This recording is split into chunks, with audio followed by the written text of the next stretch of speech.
Doctor ortho, अब दर्द भी घुटने टेकेगा।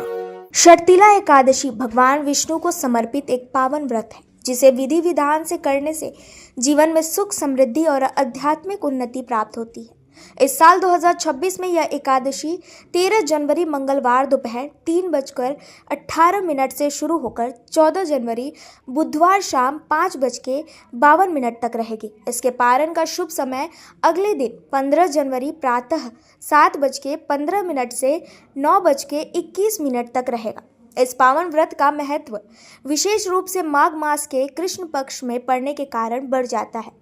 शर्तिला एकादशी का व्रत रखने वाले भक्त इस दिन सूर्य उदय से पहले उठकर गंगा स्नान करते हैं। यदि गंगा स्नान संभव ना हो तो घर में नहाते समय गंगा जल मिलाकर स्नान किया जाता है। शुद्ध तन और मन के साथ भक्त सबसे पहले सूर्य को अर्घ देते हैं और फिर भगवान विष्णु की स्थापना करके पूजा की जाती है। पूजा में गंगा जल, चंदन, पुष्प, फल, धूप, दीप और प्रसाद का विशेष महत्व है। इस दिन ओम नमो भगवते वासुदेवाय जैसे मंत्रों का जाप और भगवान विष्णु की कथा का पाठ करना अत्यंत फलदायक माना जाता है। पूजा के अंत में आरती कर प्रसाद का वितरण किया जाता है।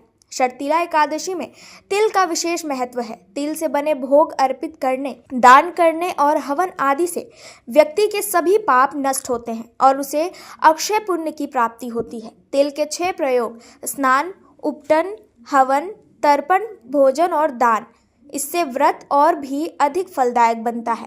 इस व्रत को विधि विधान से करने से साधक पर भगवान विष्णु की कृपा पूरी तरह बरसती है। जीवन के दुख, विपत्ति और दुर्भाग्य दूर होते हैं और मनोकामनाएं पूर्ण होती हैं। शर्तिला एकादशी केवल उपवास रखने का पर्व नहीं है, बल्कि यह भगवान पर अटूट विश्वास और भक्ति का अवसर है। इसे श्रद्धा और भक्ति के साथ करने से मन की हलचल दूर होती है, आध्यात्मिक शक्ति बढ़ती है और जीवन में सुख समृद्धि आती है। इस दिन दान पुण्य करने से, वृक्षों और गरीबों की मदद करने से भी पुण्य की प्राप्ति होती है। इस प्रकार शर्तिला एकादशी 2026 न केवल भगवान विष्णु की भक्ति का पर्व है, बल्कि जीवन में समस्त सुख, समृद्धि और आध्यात्मिक उन्नति की कुंजी भी है। श्रद्धा, शुद्ध मन और निष्ठा के साथ इसे करने वाले भक्त अपने जीवन में भगवान की कृपा अनुभव करते हैं और सभी पापों और बाधाओं से मुक्त होते हैं।